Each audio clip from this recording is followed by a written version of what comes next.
2014 সালে নোয়াখালী বিজ্ঞান ও প্রযুক্তি বিশ্ববিদ্যালয়ে সমুদ্র গবেষণার জন্য 400 একর খাস জমি বরাদ্দ চায় সরকারের কাছে। তার প্রেক্ষিতে শেখ হাসিনা সমুদ্র বিজ্ঞান ও সামুদ্রিক সম্পদ ইনস্টিটিউট স্থাপনে 150 একর খাস জমির বন্দোবস্ত প্রক্রিয়াধীন। প্রস্তাবিত সেই জায়গার বাইরে 5 শতাধিক ভূমিহীন পরিবার চাষাবাদ করে আসছিল। উপজেলা নির্বাচনের পর থেকেই শেখ হাসিনা সমুদ্র বিজ্ঞান ও সামুদ্রিক সম্পদ ইনস্টিটিউটের প্রস্তাবিত জমিসহ আশেপাশের 700 একর জায়গা দখলের উৎসবে মেতে ওঠেন কবিরহাটের ধানসিঁড়ি ইউনিয়নের চেয়ারম্যান কামাল কোম্পানি এবং সুবর্ণচরের মোহাম্মদপুর ইউনিয়নের সাবেক চেয়ারম্যান আবুল কালাম আজাদ ও তাদের লোকজন। চলছে ভেকু মেশিন দিয়ে দিনরাত পুকুর কাটার উৎসব। চরলক্ষ্মী গ্রামে প্রতিবাদ সমাবেশ করেন জমিহারা কৃষকরা। বলেন, শেখ হাসিনা সমুদ্র বিজ্ঞান ইনস্টিটিউট হলে তাদের আপত্তি নেই, কিন্তু এত বিশাল সরকারি জমি 2-4 জন লোক গিলে খেতে পারে না। এখন আমরা উচ্ছেদ করে দিয়েছি, আমরা কোনো রকম এখন বের খুলে জায়গায় দেখো আলু থাকতেছি, আমাদের কোনো ফসল কিছু নেই। এমপি সাহেব কইছে আঙ্গরে এই প্রজেক্টে ঘর বাড়ি করে দিব, এখন আঙ্গরে দখলে দিব। এই অবস্থা যখন ভোট হাইছে, ভোটের পরে আঙ্গরে দখল চাইতে চান, আঙ্গরে ফিডি মারি আঙ্গরে এই ফজরে তুলে দিছে উচ্ছেদ করি। তো আমরা যাবের কিনারে রয়েছি, রাস্তার কিনার দিই। এখন আঙ্গরে এমপি আইছে, এমপি কইছে আঙ্গরে জাগা জমিন দিব, আঙ্গর বসত করে দিব। আঙ্গরে বসত কই দিন, কিছু কই দিন, আঙ্গরে যা আছিল কিনারে কানারে সব তুলে দিছে। যে ভূমির জমিন ভূমিনে চাই, যে আমাদের দাবি পূরণ করুন চাই। অনেকবার দিয়ে গেছে দেখছি, বাটাকা দেবার পরে তো দিয়ে ব্যাগ উপরে উপরে এক যায়। আবার মানুষের খবর তো রাখে না। এখন এইটা এই ফ্ল্যাগটা কেন দিতেছে এই কথা জিজ্ঞাসা করছিলাম। আমি ভূমিহীন নয়, শুধু আমি নদী ভাঙ্গা। আমারও ওই নদীর পাড়ে বাড়ি ছিল, ওইটা ভাঙি গেছে। আমি এখানে নদীর রাস্তার পাশে আমি বাড়ি গেছি।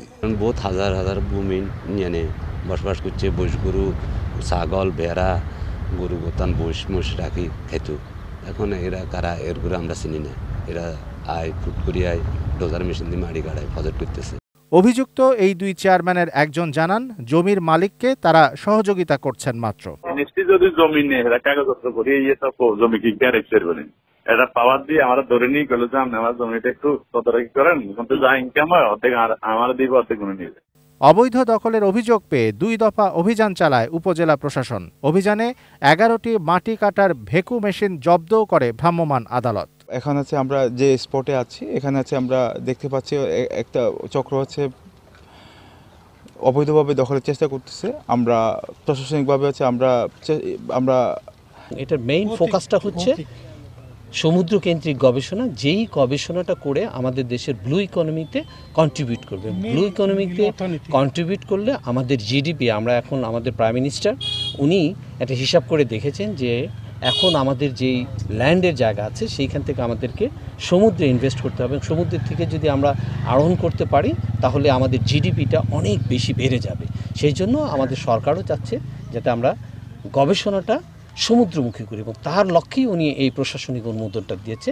আশা করছি যে সিভিল প্রশাসন যারা আছেন ওনারা আমাদেরকে জমির অনুমোদনটা দিলেই, প্রাথমিক অনুমোদনটা ওনারা দিয়েছেন। অন্যান্য কার্যপ্রক্রিয়া শেষ হলে আমরা এখানে গবেষণা কার্যক্রম শুরু করার জন্য যা যা করা দরকার সেগুলিকে স্টেপ করব। এবং এটার জন্য গভর্নমেন্টের থেকে কিন্তু শিক্ষা মন্ত্রণালয় থেকে, ইউজিসি থেকে তারা এসে ভিজিট করে গেছেন এবং তারাই কিন্তু এই জায়গাটা পছন্দ করে গেছে।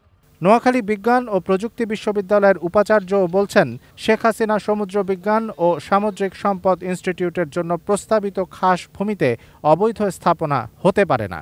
ভূমিহীনদের পুনর্বাসন না করে বিনা নোটিশে উচ্ছেদ করাও অমানবিক।